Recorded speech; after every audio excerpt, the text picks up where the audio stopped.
Now that we've been through these concepts of displacement and velocity, we come to the final point, the second derivative of displacement, which is acceleration.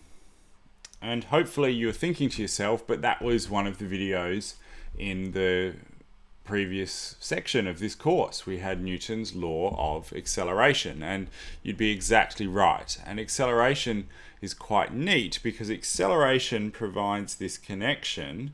It provides this connection between movement.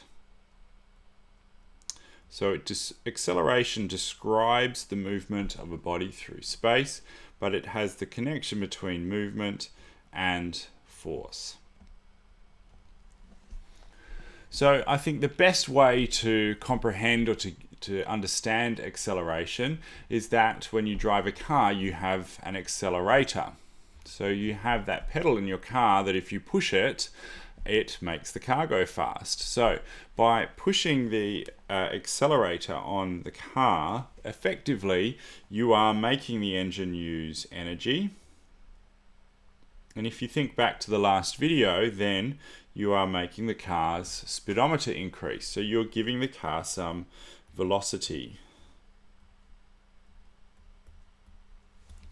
And effectively, the energy that the car is using is producing a force. So this energy that is being used is producing a force, and that force then produces velocity.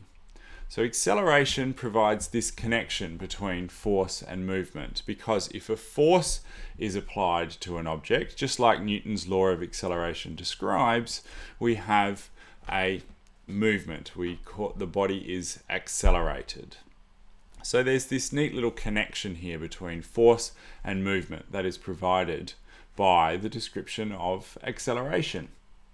So let's have a look at this applied concept of our dancer performing her leap here to think about, well, what are the implications of understanding acceleration when it comes to dance?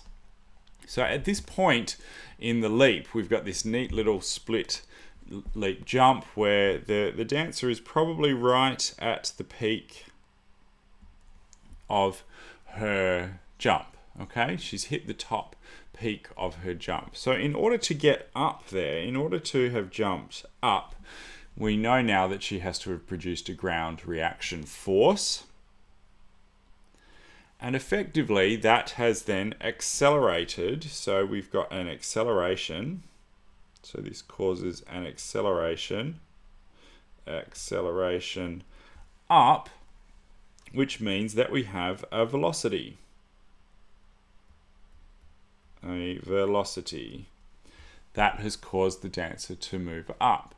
But of course she doesn't keep floating up off into the audience or up into the proscenium, because what goes up must come down, right? And that, of course, you can probably guess is the fact that we have got this force of gravity. We've got the force of gravity cause an acceleration downwards.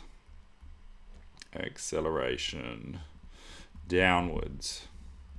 So the second that the dancer leaves the stage and that she's produced her force and the ground reaction force has pushed her up off the stage, gravity starts to act to accelerate her back down. And that means that her velocity is going to slow. And at this point here, at this point where she's at the peak of her jump, effectively she would have no vertical velocity, which means so we've got zero velocity. So that means that she's not moving upwards anymore. And in fact, gravity is going to start to accelerate her downwards back towards the stage. So when we come to Newton's law of acceleration, we have this equation of force equals mass times acceleration. So whatever force is applied causes the mass to accelerate. And this is the second derivative of displacement, and the concept that describes this connection between when we apply a force to an object or to a dancer's body, we give that body energy, which causes it to move, it gives it velocity, and therefore causes it to displace. And so that's effectively the interaction between displacement, velocity, and acceleration. When a force is applied to a body, it gives it energy, it causes it to have velocity, it causes it to displace, it causes it to move around in space. And these are the ways, this is the fundamental way that we describe the way bodies move in response to forces around the world, and that's exactly the way a dancer's body can move around a stage or a studio as they are performing.